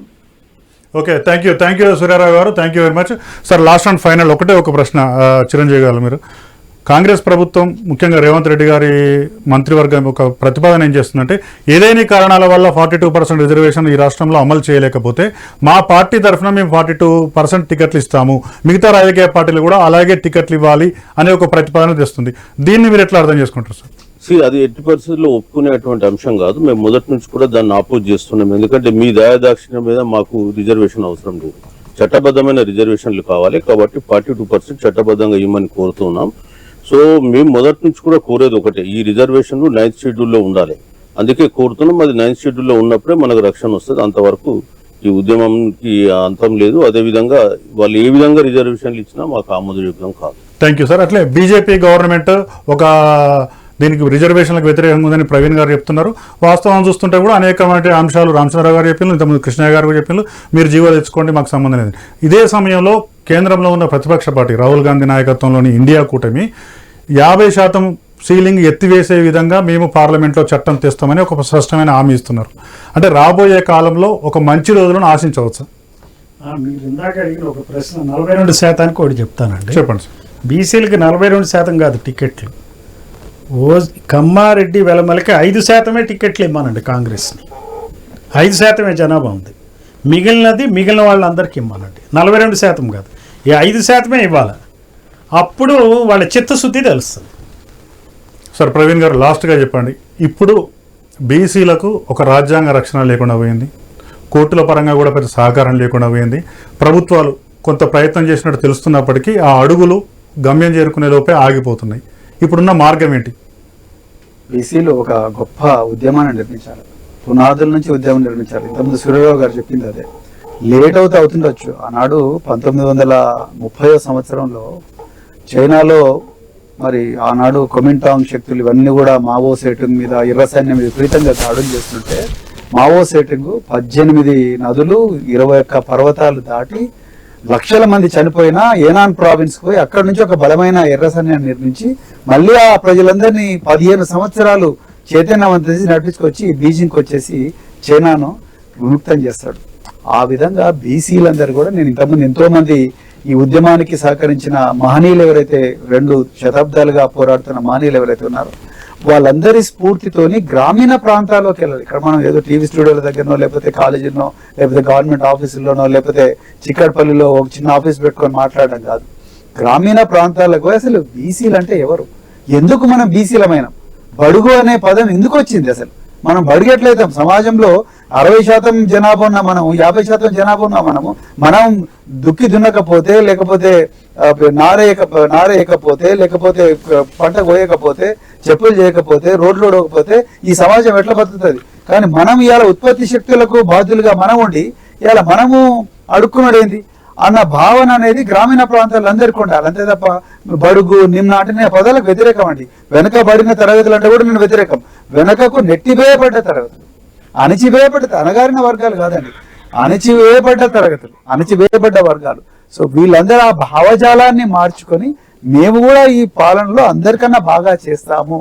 ఏదో ఇప్పుడు వారు చెప్పారు కృష్ణ గారు, నరేంద్ర మోడీ గారు BC, Draupadi Murmu ST, Ramnath Kovind SC, లేకపోతే ఇంకెవరో అట్లా వర్కౌట్ కాదండి. అది కేవలం చూపించడానికే ఉంటుంది. నిజంగా గుండెల నుంచి రావాలి, పునాదుల నుంచి రావాలి, టైం పడుతుంది, కానీ ప్రయత్నం జరగాలి. ఇప్పుడు చిరంజీవి గారు చేస్తున్నారు అదే, పురంజీరావు గారు చేస్తున్నారు అదే.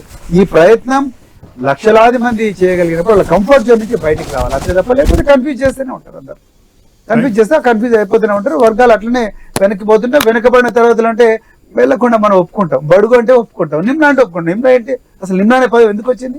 ఎవరు నిమ్న, ఎవరు బడుగు, ఎవరు వెనకబడి? నేను కావాలని రన్నింగ్ రేస్ అనుకుంటున్నా ఎప్పుడన్నా?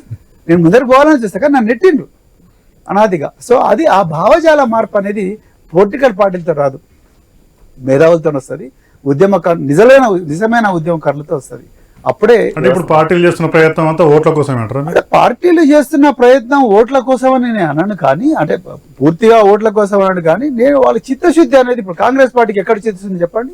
ఉంటే 42% కాంట్రాక్ట్లు ఇవ్వమనండి, ఎవరొద్దన్నారు? 42% కాంట్రాక్ట్లు ఇవ్వచ్చు కదా, బీసీ సప్లాన్ పెట్టవచ్చు కదా. బడ్జెట్ 2 బడ్జెట్లు ప్రవేశపెట్టారు రేవంత్ రెడ్డి గారు. ఎక్కడుంది బీసీ బడ్జెట్ చెప్పండి? ఎంత కార్పొరేషన్లకు ఇచ్చిండు, ఎంత బడ్జెట్ రిలీజ్ చేసిండు ఫైనాన్స్ నుంచి చెప్పండి రేవంత్ రెడ్డిని. అసలు ఫస్ట్ క్వశ్చన్, ఎందుకు జీవో ఇయ్యలే? మొదటి సంతకం అదే పెట్టొచ్చుగా. 42 కామారెడ్డి అంత బాగా చెప్తే చెప్పిన సిద్ధరామయ్య తీసుకొచ్చి, మరి ఇక్కడ ఎందుకు చేయలే?